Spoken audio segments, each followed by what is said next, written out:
आप सभी भाई बहनों का सर्व कल्याण वृक्ष की प्रश्नोत्तर ज्ञान कक्षा में एक बार फिर स्वागत है। आज की चर्चा एक शब्द सुधारना को लेकर करने जा रहे हैं। किसी भाई बंधु ने ऐसा प्रश्न रखा है कि हमारी किसी वीडियो में कोई शब्द ऐसे बोले गए थे कि भगवान श्री कृष्ण जी भी दुर्योधन में सुधार लाने में सफल नहीं हो सके। ऐसी ही स्थितियां पर प्रश्न कुछ ऐसा रखा गया है कि सुधारना असंभव नहीं है। इस बात की तो देखिए हम भी अभी कुछ एक विशेष असंभव स्थिति से नहीं जोड़ते, क्योंकि महाभारत की थी। दुर्योधन को एक बार नहीं, दो बार नहीं, कितनी बार बात समझाई गई, लेकिन बात समझ में बैठी नहीं। वास्तव में हम परिवार में भी अपने बच्चों को समय समय पे सुधारने का प्रयास करते हैं, और कहीं किन्हीं परिस्थितियों में बात पर हम सुधारने में सफल हो जाते हैं। लेकिन मेरे जो बोले गए शब्दों का आधार ये है कि जब तक सुधरने वाला 100% तैयार नहीं होता, तब तक सुधारने वाले की प्रयास तो हो सकते हैं, और प्रयास होते ही हैं। गुरु भी प्रयास करते हैं। परमात्मा भी तो आपको हमें बार-बार जो कहते हैं सत्संग करो, सत्संग करो। हम भी जो बार-बार कहते हैं ब्रह्म मुहूर्त में उठो, ये सभी स्थितियाँ हमारे जीवन में सुधार लाती हैं। देखिए, अब मेरे परिवार में भी देखिए कभी-कभी ऐसी स्थितियाँ होती हैं कि जब मैं उठता हूँ तो परिवार के कुछ सदस्य,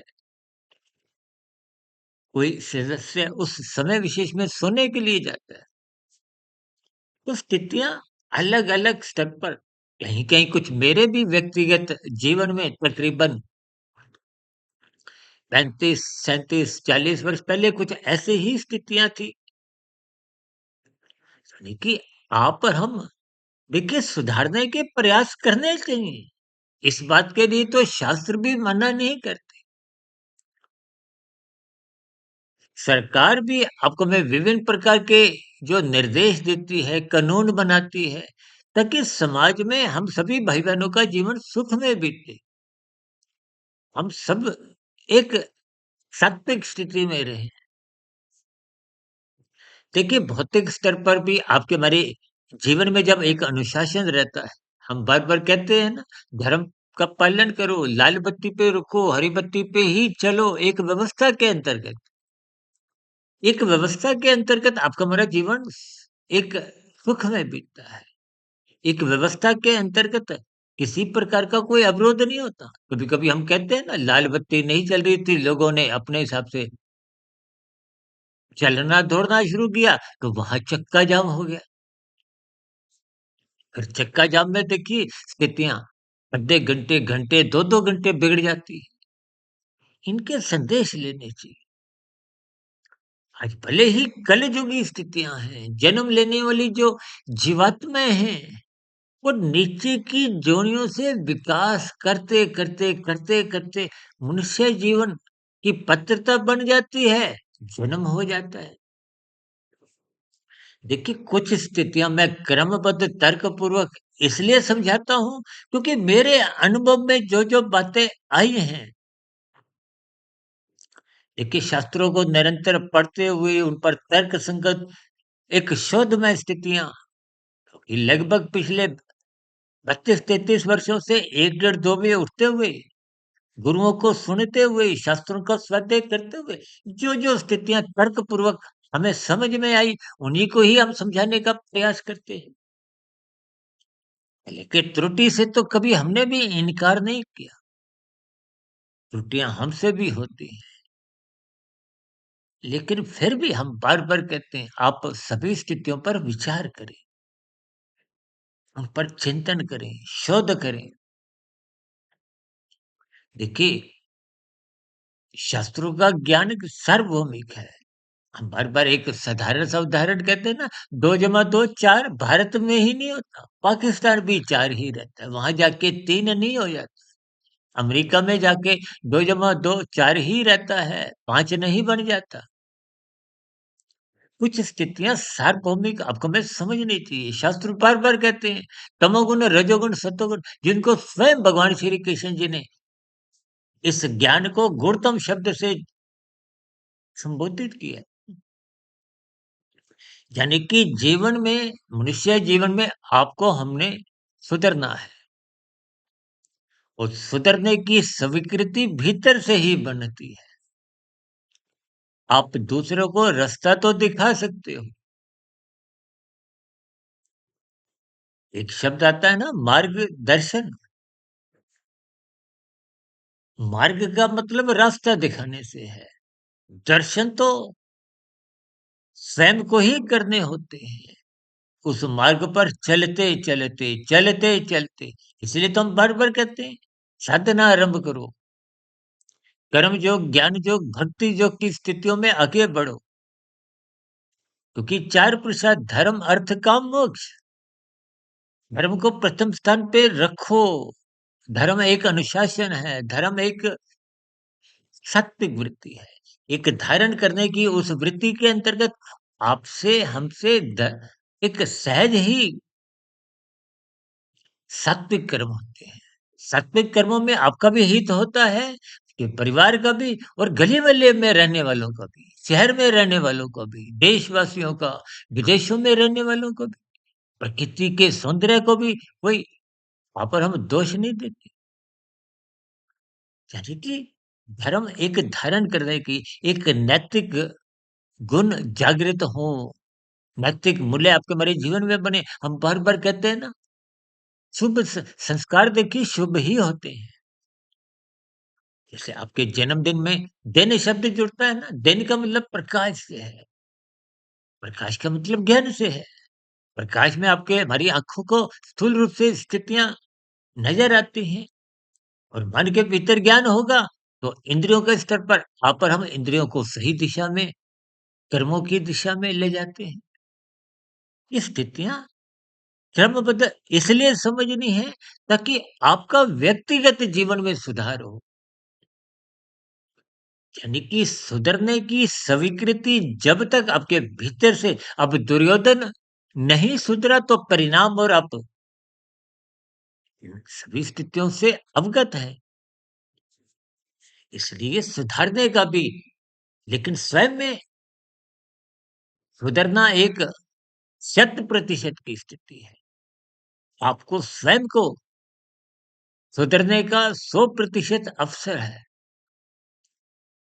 देखिए, जैसे हम अक्सर अपनी चर्चाओं में कहते हैं, कोई महल में जन्म ले, कोई झुकी झोपड़ी में, फुटपाथ पे, कहीं भी, सभी मनुष्यों महात्मा को पाने का एक अधिकार मिलता है। मनुष्य जीवन में ही साधना आरंभ की जा सकती है, और साधना कोई एक दिन में आरंभ नहीं होती। ये एक प्रक्रिया है। परमात्मा विशुद्ध सत्वगुणी सत्ता है। उस विशुद्ध सत्वगुणी सत्ता से जुड़ने के लिए आपको में सात्विक बनना है, सत्वगुण का संग करना है, ब्रह्म मुहूर्त में उठना है, कर्म कांड ज्ञान पूर्वक करने हैं, शास्त्रों का स्वाध्याय करना है। ये निरंतर प्रक्रिया पे, जैसे आईएएस अधिकारी बनने के लिए पहले आपको तो हमें एक आरंभिक परीक्षा पास करनी होती है। वो भी यदि आप पास नहीं कर पाते, तो मुख्य परीक्षा में बैठने के आप हम अधिकारी ही नहीं। ठीक इसी तरह परमात्मा को पाने के लिए आप तमोगुण रजोगुण में रहते हुए परमात्मा से नहीं जुड़ सकते। हालाँकि देखिए, तमोगुण से अच्छा गुण रजोगुण है, रजोगुण से अच्छा गुण सत्वगुण है। सत्वगुण में रहते हुए, यात्रा करते हुए, साधना करते हुए आगे बढ़ना है। जैसे हम तमोगुण को 1, रजोगुण को 10, सत्वगुण को 100, और विशुद्ध सत्वगुण को 1000 से संबोधित करते हैं। ये कर्म कांड आपको मैं 10 से, रजोगुण से सत्वगुण का रास्ता दिखाते हैं।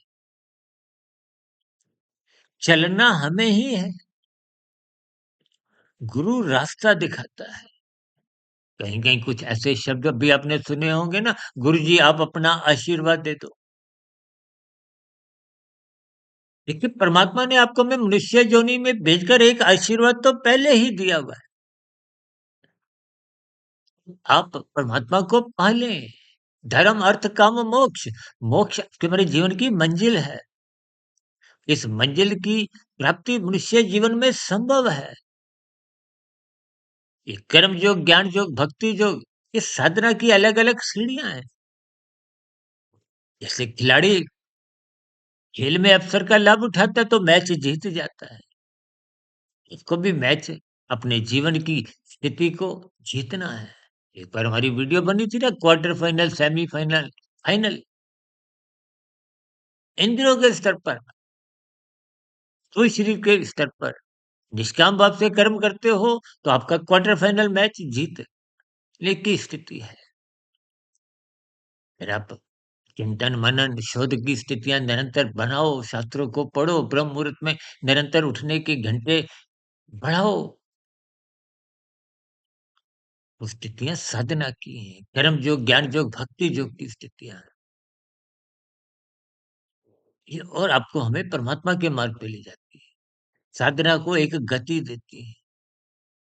वर्तमान समय देखिए कलयुग की स्थितियां हैं, लोग कर्म कांड करते हैं, लोभ से करते हैं, भय से करते हैं, ज्ञान पूर्वक करते नहीं तो आपका हमारा शुभ संस्कार नहीं बनते।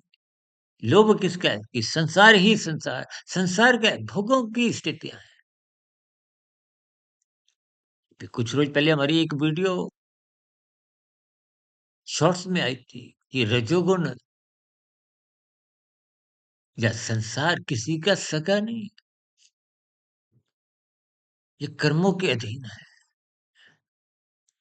लेकिन फिर भी देखिए आज रजोगुण आपका है, कल किसी और का हो, कोई भी पद हो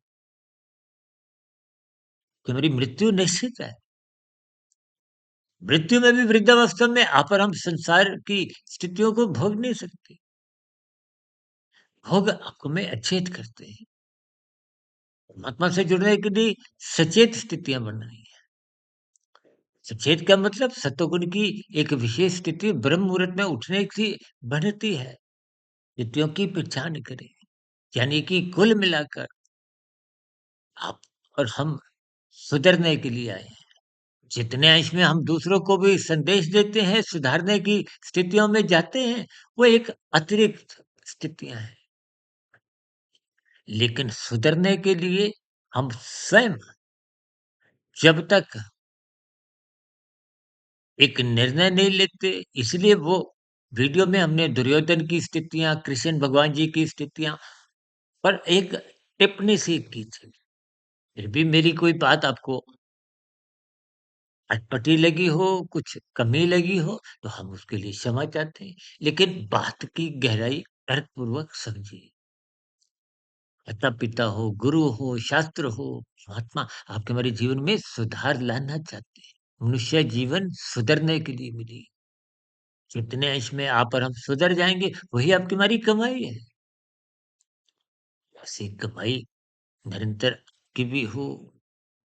इन्हीं शुभकामनाओं के साथ आज की चर्चा विशेष को यहीं विश्राम देते हैं। कल सुबह ब्रह्म मुहूर्त ज्ञान उपदेश कक्षा में फिर किसी नए विषय के साथ मुलाकात करेंगे। तब तक आप अपने आध्यात्मिक मित्र सुधीर भाटिया फकीर को इजाजत दें कि प्रतिक्रियाओं का नीचे कमेंट्स बॉक्स पर या प्रश्नोत्तर ज्ञान कक्षा में स्वागत है। नमस्कार, शुभकामनाएं।